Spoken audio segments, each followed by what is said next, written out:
Buenas tardes. Continuando con esta reflexión de las cartas de San Pablo que estamos meditando, hoy quisiera compartir con ustedes la carta a los Colosenses, que tiene mucha similitud con la carta anterior a los Efesios que habíamos visto, sobre todo porque tiene una cercanía en cuanto a cultura, como también al conocimiento que ellos tenían acerca de Dios. La carta a los Colosenses es uno de los 27 libros que constituyen el Nuevo Testamento. La carta va dirigida sobre todo a la comunidad creyente en el Mesías, en la ciudad de Colosas, en Frigia, en la actual Turquía, a unos 175 kilómetros al oriente de Éfeso, región situada en el suroeste de Asia Menor. Colosas era una ciudad pequeña, relativamente cercana a Éfeso y a Mileto. La comunidad creyente de Colosas estaba en contacto con las dos localidades próximas, Hierápolis y la Odisea, como lo mismo lo dice la carta en el capítulo 4, versículos 13 al 16. De acuerdo con el propio texto de la epístola, esta comunidad en concreto no había sido fundada por Pablo, ya que el autor, ya sea el apóstol o algún otro seguidor de él, habla en todo caso en el nombre del apóstol, afirma que ni ellos ni los de la Odisea lo han visto nunca personalmente, en el capítulo 2, versículo 1. Sino probablemente a través de Epafras, el auxiliar de Pablo, que fue a visitar esta ciudad. Así lo dice en el capítulo 1, versículo 7, que era un compañero de Pablo cuando estuvo en la milicia. La comunidad cristiana de Colosas se componía principalmente de personas procedentes del paganismo. Así lo afirma el capítulo 1, versículo 21 y capítulo 2, versículo 13. En cuanto a la autoría, la carta se presenta como una obra de Pablo de Tarso, autor también de otras epístolas incluidas en el Nuevo Testamento. Y la tradición eclesiástica no cuestionó su autoría. Sin embargo, desde los principios del siglo XIX, se ha puesto en cuestionamiento que fuese de Pablo y autorizado como el auténtico autor. En la actualidad su autoría está en debate. La tradición eclesiástica ha venido atribuyendo la epístola al apóstol Pablo y solo desde el siglo XIX se ha cuestionado esta idea. En la actualidad pues hay diferentes opciones, opiniones, que incluso algunas están divididas y contrarias. En cuanto a aquellos autores que son partidarios de la autenticidad de la carta, como Pablo el autor, se basan sobre todo en 4 puntos importantes. Primero, la tradición unánime de la Iglesia desde la época de San Irineo, que escribió entre el 177 y 190 después de Cristo. La presencia en ella de ideas características del pensamiento de Pablo. La tercera fundamento que es de Pablo es la unidad en el pensamiento teológico de este autor, de esta carta, con el pensamiento teológico de Pablo.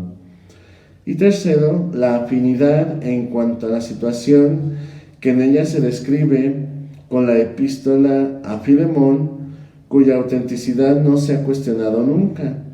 En ambas epístolas el autor está en prisión y en las dos figuran los mismos colaboradores de Pablo. Ahora, en cuanto a aquellos que no aceptan que sea auténtica de Pablo, sino de algún seguidor o algún discípulo de él. Y se basan también en 4 elementos. El primero de ellos, la diferencia de vocabulario. En varias partes de la carta podemos encontrar palabras que en las demás cartas de Pablo no aparecen. La diferencia también en el estilo literario. Cambia algunas expresiones. Las concepciones teológicas diferentes. Principalmente este autor, Antonio Piñero, pone el énfasis que se hace de la creación del universo a través de Cristo, capítulo 1, versículo 16, y el concepto cósmico de iglesia como cuerpo de Cristo, capítulo 1, 18, 24. Cuando en el resto de las epístolas paulinas la palabra iglesia siempre tiene el sentido de comunidad cristiana local. Y el cuarto es la imagen que la epístola presenta del apóstol. Más que a un personaje vivo, parece reflejar a un personaje del pasado. Es por eso que estos fundamentos ponen en contradicción algunos elementos donde se puede afirmar que Pablo sea o no sea el autor de esta carta. Todavía esta, controversia actualmente se sigue llevando a cabo y se sigue estudiando lo referente al autor, ya que hay muchos elementos en los cuales se puede basar que Pablo sea el autor y algunos otros que todavía no llegan a aceptarse, sino que más bien fueron de un autor posterior o algún discípulo que conocía a Pablo. En cuanto a la fecha de composición, en la epístola hay elementos que permiten afirmar que fue escrita en la prisión, igual que las cartas de los filipenses y a los efesios, ya que en ellas habla de este proceso que Pablo está viviendo en la cárcel. Aquí se afirma sobre todo en el capítulo 4, versículos 10 y 18. Por ello, los partidarios de la autoría de Pablo consideran que fue escrita durante alguno de los periodos de encarcelamiento del apóstol narrados en el libro de los Hechos de los Apóstoles, en su primera prisión en Roma, durante la cual disfrutó de una relativa libertad para poder predicar. Así lo afirma el libro de los Hechos de los Apóstoles, capítulo 28, versículos del 16 al 28. Su segundo encarcelamiento en dicha ciudad, su prisión en Cesarea de Marítima, confrontar con el libro de los Hechos en el capítulo 23, versículo 12, o incluso cuando estuvo en la cárcel en Éfeso, en el Hechos 9. En todo caso, debió ser compuesta antes de la epístola a los Efesios. Quienes niegan la autoría paulina en general no se pronuncia sobre una fecha o un lugar específico de composición concretos, aunque consideran que debió ser escrita en fecha relativamente próxima ya a la muerte del apóstol, y en todo caso antes de Efesios. Los autores que aceptan su atribución a Pablo en Roma durante su primer encarcelamiento probablemente la escribió en la primavera del año 57 o, según otros, en el año 62. Poco después escribió la epístola a los Efesios. Por lo cual podemos decir que esta carta pudo haberse escrito entre los años 57 al 63 después de Cristo, cuando Pablo estuvo en la cárcel en Roma. En cuanto al contexto en lo que se escribió esta carta, podemos deducir lo siguiente. Después de una conversación que tiene con su auxiliar Epafras sobre la conversión a la fe cristiana de los paganos que se encontraban en Colosas, presentaron diferentes desviaciones doctrinales respecto de las enseñanzas recibidas por parte de estos enviados de Pablo. Se debió posiblemente al influjo de ideas corrientes en las religiones paganas y aún a rendir cierto culto a los poderes angélicos y a observar determinadas prescripciones sobre los alimentos y sobre el calendario. Podemos decir que en la carta a los colosenses, uno de los temas principales es la función de los ángeles dentro de la fe cristiana. ¿Cuál es su papel y cuál es su verdadero culto hacia ellos? Ya que muchos de ellos les atribuían poderes y les atribuían también ciertas autoridades e influencias en la vida de los seres humanos. Cuando leía esta afirmación, recordaba que en muchos lugares pues se sigue dando esta influencia de los ángeles. De hecho, actualmente por ahí hay una corriente que se habla de recibe a tu ángel en casa, ¿no? Y invita a las personas a poner algún tipo de alimento, algunas velas, algunas cosas que sobre todo son para poder recibir a estos ángeles. Y se me hacía mucha relación con lo que Pablo encontró en Colosas, ¿no? Y es por eso que esta carta me ayudaba a entender cuál es el verdadero lugar que tienen los ángeles y cuál es el culto adecuado dentro de la fe cristiana que estamos llamados a dar. También, sobre todo, hay una parte importante en la religión judía donde se atribuye también el papel de los ángeles en muchos momentos de la historia de salvación. De ahí el que se habla de los ángeles que visitaron a Abraham, de los ángeles que ayudaron a Isaac, a Jacob, y aquellos que fueron guiando al pueblo de Israel por el desierto, aquellos ángeles que también estuvieron con los profetas, etc. Incluso, si ustedes recuerdan, dentro también de los evangelios, sobre todo en el evangelio de San Mateo aparecen los ángeles, y en el evangelio de San Marcos aparece este ángel en el momento de Getsemaní que consuela a Jesús. Pero esta visión de los ángeles dentro del judaísmo hablan sobre todo de que los ángeles son servidores de Dios y mensajeros de su palabra. Y el lugar específico de ellos es sencillamente servidores y mensajeros. No tienen ningún poder especial más que lo que Dios realiza anunciado por ellos. Pero ellos no tienen ninguna influencia en el ser humano, más que cuidarlo, guiarlo y acompañarlo en su camino para alcanzar la santidad. Es por eso que también esta influencia del judaísmo ayuda un poco a Pablo para poder hablar acerca del verdadero culto que hay que darles a ellos. Aparte también en Colosas se empezó a darle una importancia exagerada y a rendir un culto demasiado fanático a los ángeles y a sus poderes, por lo cual había que dar determinadas prescripciones sobre los alimentos y sobre el calendario que se tenía que llevar a cabo cada día en cuanto a las fiestas o festividades dedicadas a ellos. Todo ello se basaba con mucha probabilidad en un especial conocimiento que algunos decían poseer, sobre todo judíos que llegaban o que llegaron a Colosas compartiendo estas doctrinas.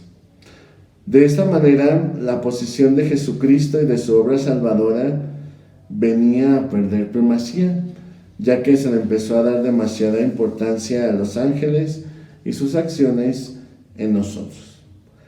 Es por eso que esta carta tiene como fin objetivo corregir tales desviaciones y sobre todo poder reconocer que sencillamente los ángeles tienen una sola misión, como la palabra ángel lo describe y se traduce tal cual como mensajero.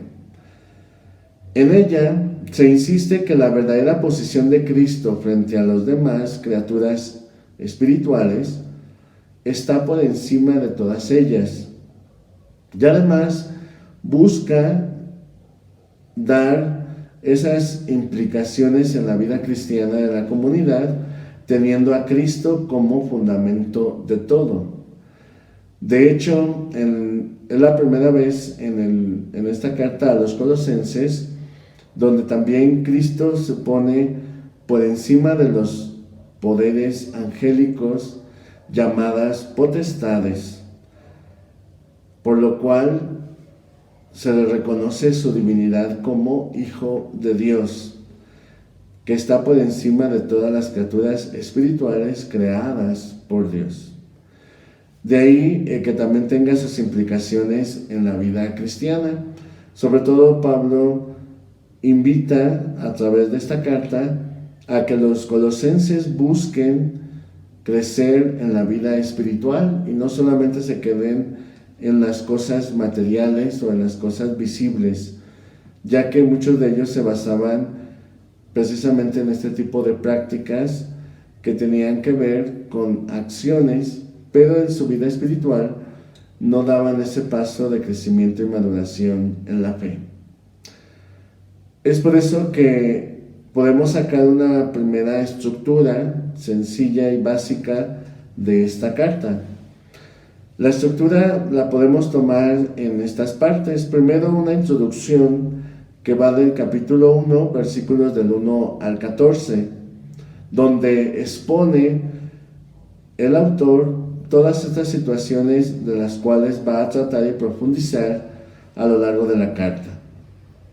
La primera parte amplia tiene un carácter teórico doctrinal que va del capítulo 1, versículo 15 al capítulo 2, versículo 23. Después viene una segunda parte también amplia que es una exhortación moral, es decir, eso que nosotros creemos, cómo se plasma y qué implicaciones tiene en la relación de nuestra vida en medio del mundo, de la sociedad y en relación con las demás personas, que va del capítulo 3, versículo 1 al capítulo 4, versículo 1. Y después hay una conclusión que va del capítulo 4, versículos 2 al 18, donde se habla precisamente de todo lo que es la invitación de Pablo a poder tener a Cristo como fundamento de todo y desde ahí poder visualizar la relación con las demás personas. Esta estructura coincide normalmente con la estructura de todas las demás cartas de Pablo, principalmente como lo tiene Romanos y Gálatas, que tienen una estructura semejante. Tienen una introducción, una parte doctrinal, una parte exhortativa, sobre todo en implicaciones morales, una conclusión. La carta, en esta parte de la introducción, está compuesta por un breve saludo, que sencillamente son 2 versículos del primer capítulo, 1 y 2, y es una acción de gracias a Dios por el don de la fe, el amor y la esperanza que hay en los colosenses.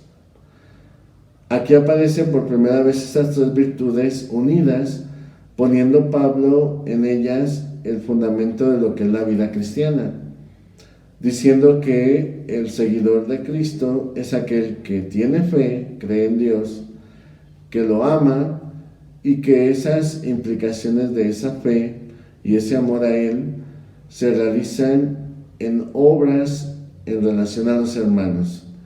Y sobre todo la esperanza es hacia la vida futura en comunión con Dios. Por eso invita en este versículo 3:8 a buscar las cosas de arriba donde está Cristo, sentado a la derecha de Dios. La parte central e importante de la carta tiene 3 temas. Primero, recordar ante todo a los colosenses la obra salvadora de Dios por medio de Jesucristo. Se exalta en un bello himno donde pone la primacía de Cristo sobre toda la creación e insiste en la necesidad de permanecer firmes en la fe que los colosenses habían abrazado. Así lo expresa en este capítulo 1, versículos del 9 al 23. Es importante reconocer estos elementos por lo que habíamos comentado del contexto en el que se encontraba la comunidad de Colosas, ya que al creer y darle tanto poder a los ángeles se habían olvidado de Cristo, por lo cual es retomar esta primacía de Él sobre toda la creación. Segundo, Dios realiza la obra de salvación a través de Cristo. Y tercero, les invita a poder reafirmar esa fe que ellos mismos reconocieron cuando se les anunció la palabra de Dios. Y todo ello pues es a través de este himno que aparece en este primer capítulo. La segunda parte, que también tiene toda esa parte exhortativa, sobre todo en implicaciones del comportamiento moral de los cristianos, recuerda de manera más explícita el evangelio predicado por Pablo, que es uno de los temas que también desarrolló él en la carta a los Efesios y también en la carta a los Gálatas, que ustedes recordarán que hablábamos acerca de este evangelio que Pablo predica, que no es otra cosa que el querigma, reconocer el amor de Dios, reconocer también nuestra respuesta, que normalmente es esa actitud de rechazo, de pecado, y cómo después, ante esa actitud, Cristo viene a salvarnos y a llevar nuevamente en esa comunión con Dios. Es por eso que esta estructura es sencillamente el designio secreto de Dios que se ha dado a conocer ahora por medio de Cristo, y que principalmente se refiere al llamamiento de los no judíos al cristianismo y a participar así de la salvación que Dios ofrece por medio de Cristo. Es sencillamente afirmar y reconocer que Jesús es el único Salvador que nos lleva a la plena comunión con Dios.